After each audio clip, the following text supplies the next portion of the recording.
Entitlement, the silent killer, the ruiner of lives, the impediment to your growth and everything you see as far as reaching your full potential. For you are not entitled to anything. That includes life itself, good health, a job, a house, food, healthcare. You're not entitled to anything. Material, spiritual, nothing. Nothing. Nothing is owed to you. And the minute you can process that concept in an emotionally mature way by removing the ego, removing the personality, removing the individual self, the sooner you can expand your life and continue reaching the potential that you see for yourself. And that's what this is about today. Entitlement. So how do we fall victim to entitlement? Based off my experience and my understanding of life. Firstly is that we are as selfish a fucking population as we can possibly be. It's all about us. Everything is us, and we feel like we should get whatever we see for ourselves, especially in this world that shows us that everything is supremely easy. But let's start first with environments. If you're from where I'm from, and I grew up in one of the top 3 worst places to grow up in the South Bronx, Forest Projects.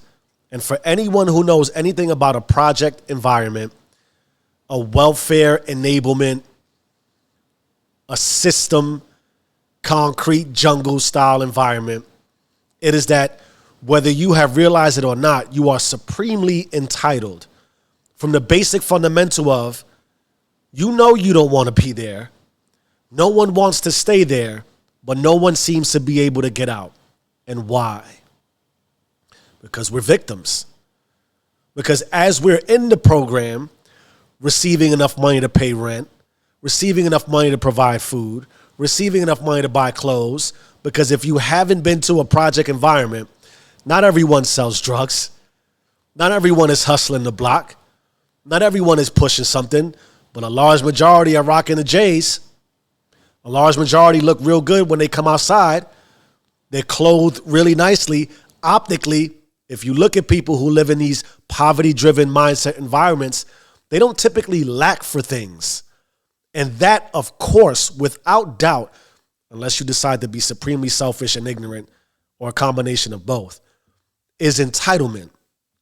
Because for nothing, just for being involved in these programs and not having, you will be provided with the basic fundamentals of life.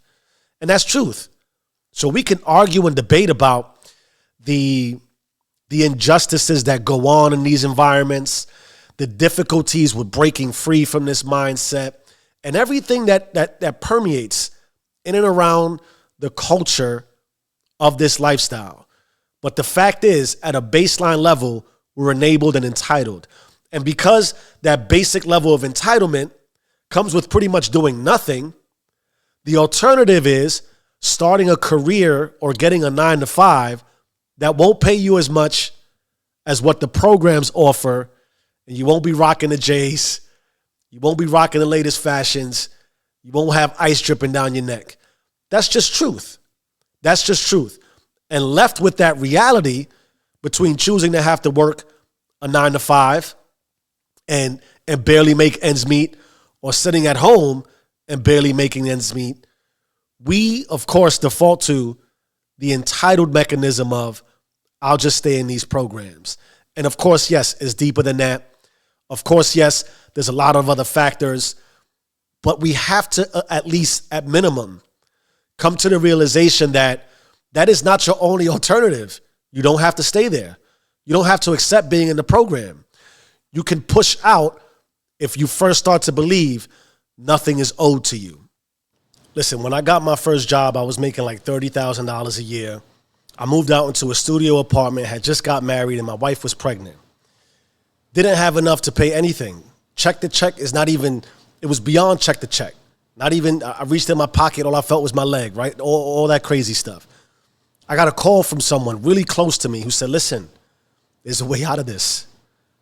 If you report to Section 8 or have your wife report to Section 8 that you are separated, just take all the pictures of the two of you out of the apartment, take your clothes out the drawers, Section 8 will come pay a visit, and they'll wind up paying, 80% of the bills for you and your wife.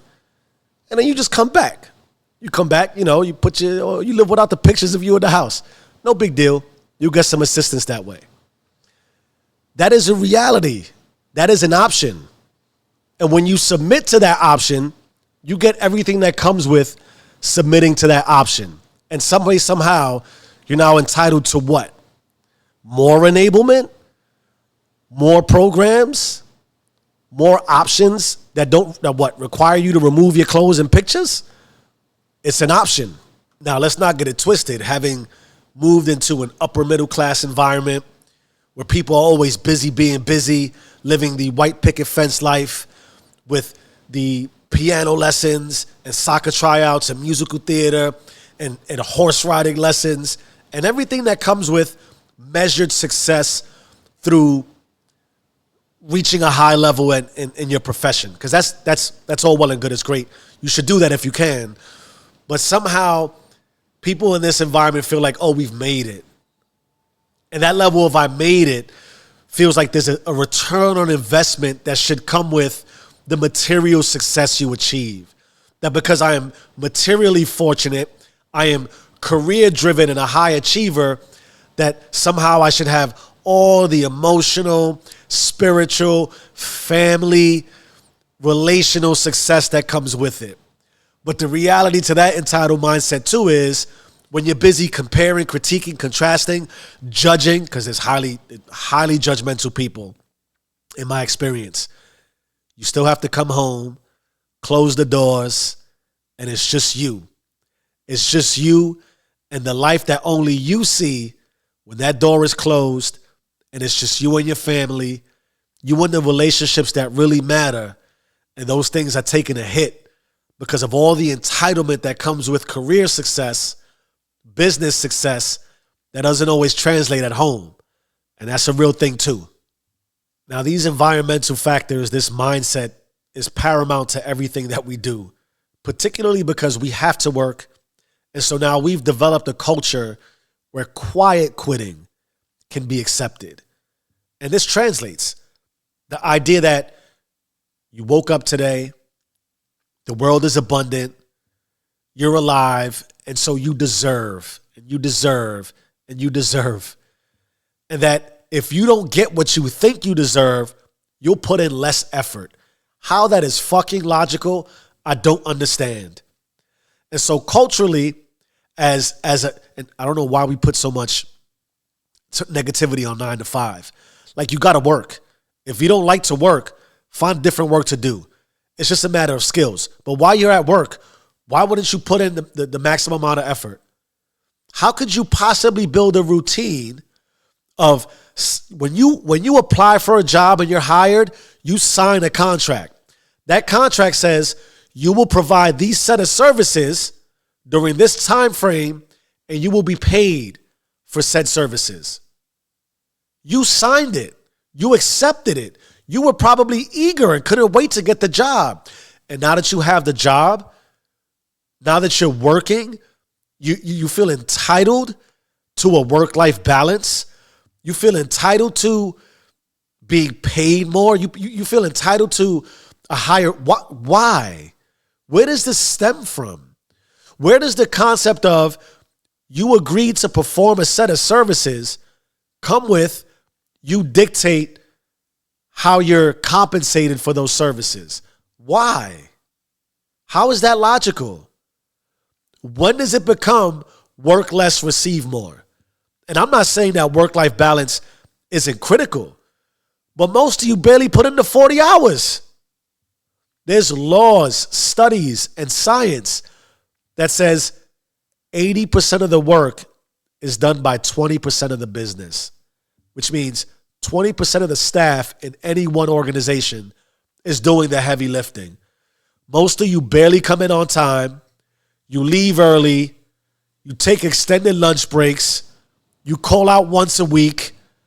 You've met expectations on all of your reviews for your entire life. You've never put in extra effort at all, ever. And somehow, some way, you're entitled to more pay. or higher rank or higher opportunity, higher visibility, higher responsibility.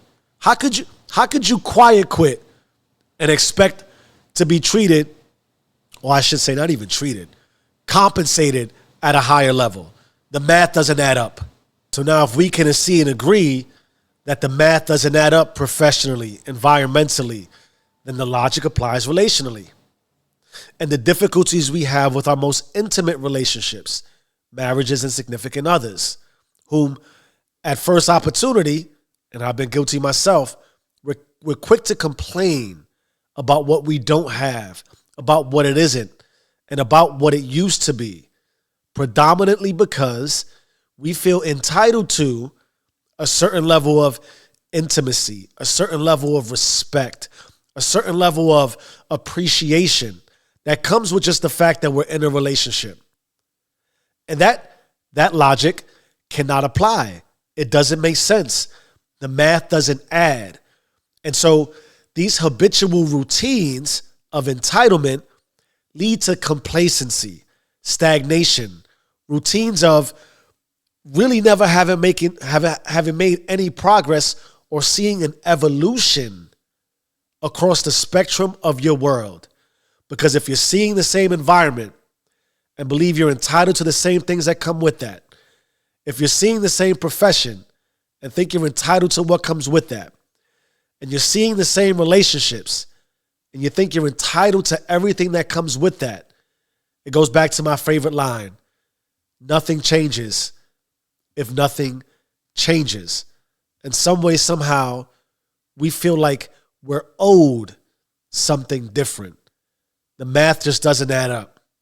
So what is the message and what can we possibly do to see change so this doesn't come off as some rant session? It goes back to the principle with which I started this talk, which is, it is likely that we are the most selfish population in existence ever. And that leads directly to entitlement, because all we see is material abundance at every turn, which actually makes us lose sight of the basic principles of self.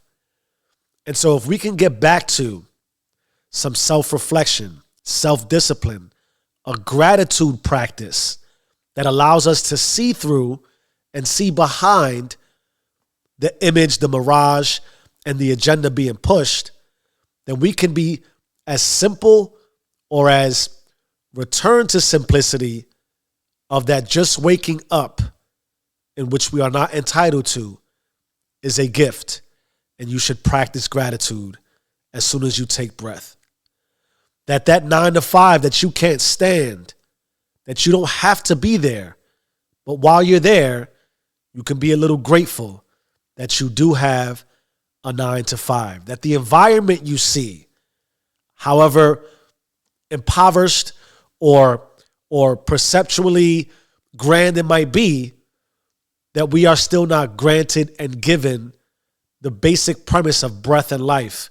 And we should be grateful that we can either get out, stay in, or expand our environment and be an example for others to show that we can do better things. And in our relationships, particularly our most intimate ones, that we can return to the fundamentals of they make us better, we make them better.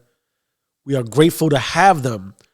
For the most beneficial of relationships always have this one true premise, which is that that person has something you don't have and therefore completes you in some way, as cliche and corny as it sounds. If we can return to these baseline fundamentals, we can step outside of ourselves and see life for what it is. One truly grateful blessing that can be taken at any minute, and you are entitled to nothing that comes along in it. Change your mind, change your life. I am who I say I am. Stay rich.